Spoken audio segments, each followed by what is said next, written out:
The sad reality of systematic withdrawal plan. आपने बहुत सारी रील्स देखी होगी जिसमें एक एस करने का, यानी कि आप कोई भी एक कॉर्पस ले ले, लेट्स से 5 करोड़ या 1 करोड़, और उसमें से आप 0.5% पर मंथ या 6% पर एनम से विड्रॉ करते रहिए and you can live happily ever after. और उसके बाद भी आपका कॉर्पस बढ़ता जाएगा। और ये काफ़ी फेमस हुआ है और एस को लेके हमारे जो क्लोज ग्रुप्स हैं उसमें भी बहुत सारी बातें होती है, या फाइनेंस के रिलेटेड जो लोग नहीं हैं वो लोग भी इसको बहुत बातें करते हैं। तो मैं सोचा कि इसके ऊपर थोड़ा सा मैंने एक वीडियो बनाना ज़रूरी है, क्योंकि इसमें हो क्या रहा है कि जो इन्फ्लुएंसर्स ये चीज़ बोल रहे हैं, मैंने they are assuming a linear return of 12% 15% या अबव नॉर्मल। लेकिन मार्केट में कभी भी लीनियर कैलकुलेशंस नहीं चलते हैं और पेशेंस की ज़रूरत है। विजय केडिया जी ने एक बहुत अच्छा स्टेटमेंट भी दिया है कि you should never rely on market की अर्निंग्स के ऊपर। और I mean demat account statement belongs to the market and bank account statement belongs to you. तो इसका क्या मीनिंग है, तो आइए इस कैलकुलेशन को थोड़ा समझते हैं। लेट्स से 1 करोड़ रुपया है और 1 करोड़ रुपये के ऊपर आप 12% का एनुअल CAGR रिटर्न जोड़ लें और 6 लाख रुपीज़ अगर आप विड्रॉ करते हैं तो आप अज्यूम कर सकते हैं कि 6 लाख रुपए से आपका पोर्टफोलियो बढ़ता रहेगा और उस 6 लाख के ऊपर थोड़े सालों के बाद एक बड़ा कॉर्पस हो जाएगा, तो CAGR रिटर्न काफ़ी अच्छा होगा। लेकिन इसमें एक बहुत बड़ा फ्लॉ है और वो ये है कि मार्केट जो है कभी लीनियर रिटर्न नहीं देता है। तो अज्यूम करते हैं कि पहले साल आपको 12 लाख रुपए मिले, 6 लाख आपने निकाल लिए, 6 लाख रहने दिए। दूसरे साल आपको रफली 13 लाख रुपए मिले, 6 लाख आपने निकाल लिए, 7 लाख आपने रहने दिए। तीसरे साल भी आई मीन लेट्स अज्यूम कि 14 लाख रुपए मिले, क्योंकि आपका कॉर्पस बढ़ रहा है। तो 6 लाख रुपए आपने निकाल लिए और आपको 8 लाख रुपए आपने रहने दिए। तो अब आपका कॉर्पस हो गया 1 20 1 21 के आसपास में, और मार्केट ने वहाँ से 20% करेक्शन दिया। तो अब आपका जो पोर्टफोलियो है वो 1 20 में से 20% जाएगा, तो ऑलमोस्ट 12 और 12 24 लैक्स यानी 96 लैक्स पे आ जाएगा। और 96 लैक्स पे आने के बाद आपने 6 लाख रुपए निकाले तो आ जाएगा 90 पे। अब अज्यूम करिए कि 90 के बाद आपको फिर से नॉर्मलाइज्ड रिटर्न भी आना शुरू हो गए, तो ये वापस से 1 CR जब तक नहीं जाएगा और आप अगर निकालते रहेंगे तो इसको 1 CR तक पहुंचने में बहुत बड़ी प्रॉब्लम होगी। तो ये एक बहुत ही इम्पॉर्टेंट फैक्टर है SWP का और मार्केट में नॉन लीनियर रिटर्न का।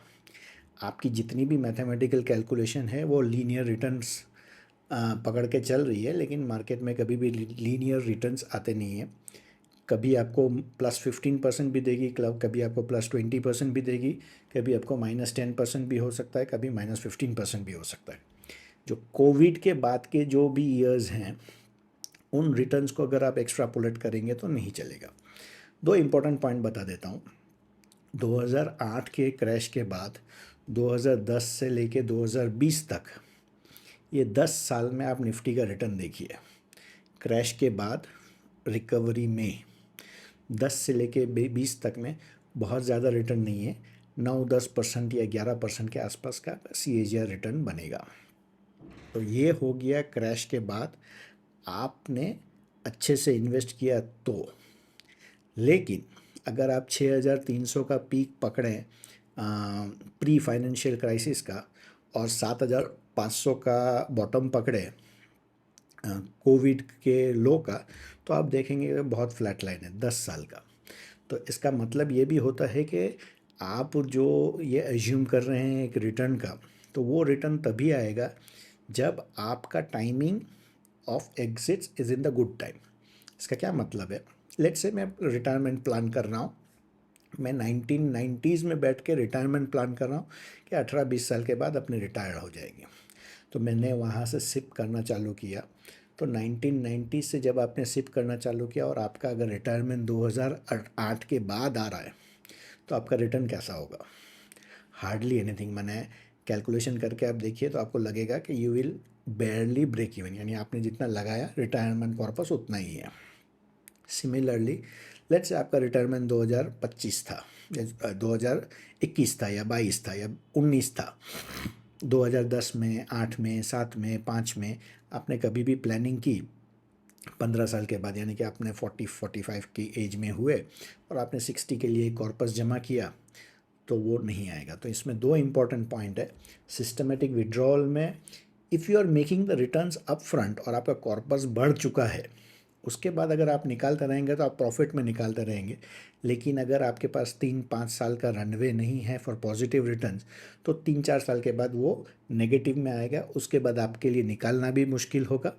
और ऐसा नहीं है कि आप मैंने बच्चों को पढ़ाए नहीं और उसके बदले एक एसआईपी कर दें, या आप कहीं कुछ करने नहीं जाएं और उसके बदले एसआईपी कर दें तो आपके पैसे बन जाएंगे।